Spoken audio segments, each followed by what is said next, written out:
नमस्कार दोस्तों, स्वागत है आपका हमारे चैनल वैदिक कथा 2.0 में। आज हम आपको बताएंगे पुरुषोत्तम मास महात्म्य तीसरा अध्याय। तो भक्तों, यदि यह वीडियो आपको पसंद आए तो इस वीडियो को पूरा जरूर देखें, क्योंकि हमारे इस चैनल पर हम लोग आपको सभी देवी देवताओं के व्रत विधि, वैदिक मंत्र, व्रत कथा एवं उनसे जुड़ी सारी जानकारियां आप तक पहुंचाते हैं। इसलिए यदि यह वीडियो आपको पसंद आए तो कृपया करके हमारे चैनल को सब्सक्राइब जरूर करें। तो चलिए शुरू करते हैं। हर हर महादेव। पुरुषोत्तम मास महात्म्य तीसरा अध्याय। ऋषि बोले हैं, महाभाग नर के मित्र नारायण नारद के प्रति जो शुभ वचन बोले वह आप विस्तार पूर्वक हमसे कहें। सूत जी बोले हैं, द्विज सत्तमो नारायण ने नारद के प्रति जो सुंदर वचन कहे वह जैसे मैंने सुने हैं वैसे ही कहता हूँ, आप लोग सुने। नारायण बोले हैं, नारद, पहले महात्मा श्री कृष्णचंद्र ने राजा युधिष्ठिर से जो कहा था वह मैं कहता हूँ, सुनो। एक समय धार्मिक राजा अजातशत्रु युधिष्ठिर छल प्रिय धृतराष्ट्र के पुत्रों द्वारा युद्ध क्रीड़ा में हार गए। सबके देखते देखते अग्नि से उत्पन्न हुई धर्मपरायण द्रौपदी के बालों को पकड़कर दुष्ट दुशासन ने खींचा और खींचने के बाद उसके वस्त्र उतारने लगा। तब भगवान श्री कृष्ण ने उसकी रक्षा की। पीछे पांडव राज्य को त्याग कामेवन में चले गए। वहां अत्यंत क्लेश से युक्त वे वन के फलों को खाकर जीवन बिताने लगे, जैसे जंगली हाथियों के शरीर में बाल रहते हैं, इसी प्रकार पांडवों के शरीर में बाल हो गए। इस प्रकार दुखित पांडवों को देखने के लिए भगवान देवकी सुत मुनियों के साथ कामेवन में गए। उन भगवान को देखकर मृत शरीर में प्राण आ जाने की तरह युधिष्ठिर, भीमसेन, अर्जुन आदि प्रेम विहल होकर सहसा उठ खड़े हुए और प्रीति से श्री कृष्ण से मिले और भगवान कृष्ण के चरण कमलों में भक्ति से नमस्कार करते भये। द्रौपदी धीरे धीरे आई, आलस्य रहित होकर भगवान की शीश नमस्कार करती भई। उन दुखित पांडवों को रूरू मृग के चर्म के वस्त्र पहने देख और समस्त शरीर में धूल लगी हुई, रूखा शरीर, चारों तरफ बाल बिखरे हुए, द्रौपदी को भी उसी प्रकार दुर्बल शरीर वाली और दुखों से घिरी हुई देखा। इस तरह दुखित पांडवों को देखकर अत्यंत दुखी भक्त वत्सल भगवान धृतराष्ट्र के पुत्रों को जला देने की इच्छा से उन पर क्रुद्ध हुए। तो दोस्तों, आगे बढ़ने से पहले वीडियो आपको पसंद आ रही है तो चैनल को सब्सक्राइब जरूर से करें। विश्व के आत्माओं भोहों को चढ़ा गुरेर कर देखने वाले, करोड़ों काल के कराल मुख की तरह मुख वाले, धधकती हुई प्रलय की अग्नि के समान उठे हुए होठों को दांतों के नीचे जोर से दबाकर तीनों लोगों को जला देने की तरह, श्री सीता के वियोग में संतप्त भगवान रामचंद्र जी को रावण पर जैसा क्रोध आया था उसी प्रकार से क्रोध भगवान को देखकर कांपते हुए अर्जुन, श्री कृष्ण को प्रसन्न करने के लिए द्रौपदी, धर्मराज तथा और लोगों से भी अनुमोदित होकर शीघ्र ही हाथ जोड़कर उनकी स्तुति करने लगे।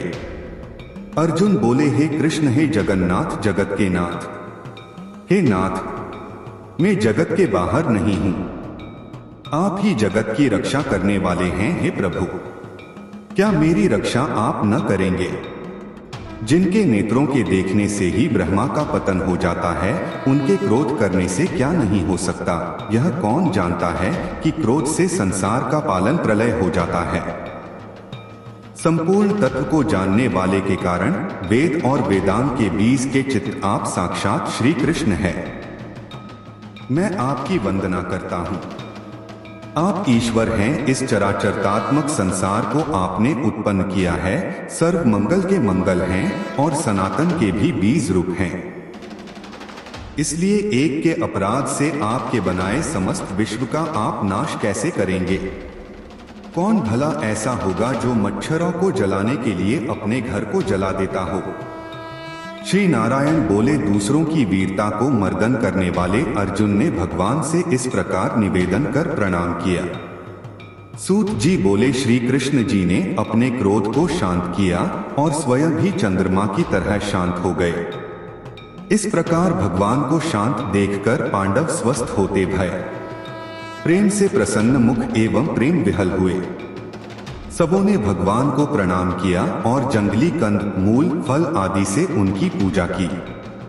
तो दोस्तों, आगे बढ़ने से पहले यदि आपने अभी तक हमारे चैनल को सब्सक्राइब नहीं किया है तो तुरंत ही हमारे चैनल को सब्सक्राइब करें। धन्यवाद।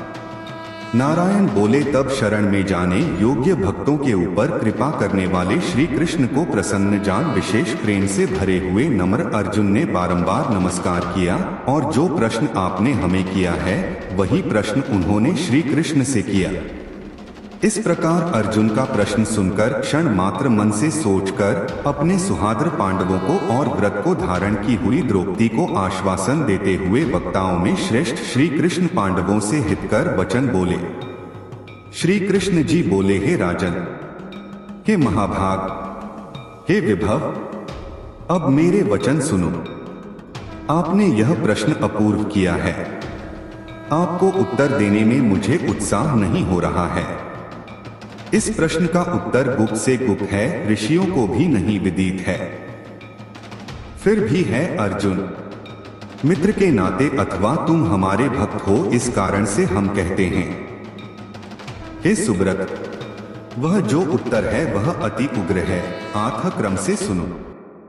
चैत्र आदि जो 12 मास, निमिष, महीने के दिनों, दोनों पक्ष, घड़ियां, प्रहर, 3 प्रहर, 6 ऋतुएं, मुहूर्त, दक्षिणायन और उत्तरायण, वर्ष, चारों युग, इस प्रकार परार्थ तक जो काल है यह सब, और नदी, समुद्र, कुएं, बावली, गढ़िया, स्तोत्र, लता, औषधियां, वृक्ष, बांस आदि पेड़, वन की औषधियां, नगर, गांव, पर्वत, पुरिया, यह सब मूर्ति वाले हैं और अपने गुणों से पूजे जाते हैं। इसमें ऐसा कोई अपूर्व व्यक्ति नहीं है जो अपने अधिष्ठाता देवता के बिना रहता हो। अपने अपने अधिकार में पूजे जाने वाले यह सभी फल को देने वाले हैं।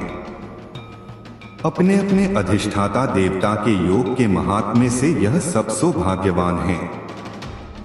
हे पांडु नंदन, एक समय अधिक मास उत्पन्न हुआ। उस उत्पन्न हुए असहाय निंदित मास को सब लोग बोले कि यह मलमास सूर्य की संक्रांति से रहित है, आंख पूजने योग्य नहीं है। यह मलमास मल रूप होने से छूने योग्य भी नहीं है और न शुभ कार्यों में अग्रणी है। इस प्रकार के वचनों को लोगों के मुख से सुनकर यह मलमास निरुद्योग, प्रभारहित, दुख से घिरा हुआ, अति खिन्न मन, चिंता से ग्रस्त मन होकर व्यथित हृदय से मरणासन्न की तरह हो गया। फिर यह धैर्य धारण कर मेरी शरण में आया। हे नर, वैकुंठ भवन में जहां मैं रहता था वहां पहुंचा और मेरे घर में आकर मुझे पुराण परम पुरुषोत्तम को इसने देखा। उस समय अमूल्य रत्नों से जड़ित स्वर्ण के सिंहासन पर बैठे मुझको देखकर यह भूमि पर साष्टांग दंडवत कर हाथ जोड़कर नेत्रों में बारंबार आंसुओं की धारा बहता हुआ धैर्य धारण कर गदगद वाणी से बोला।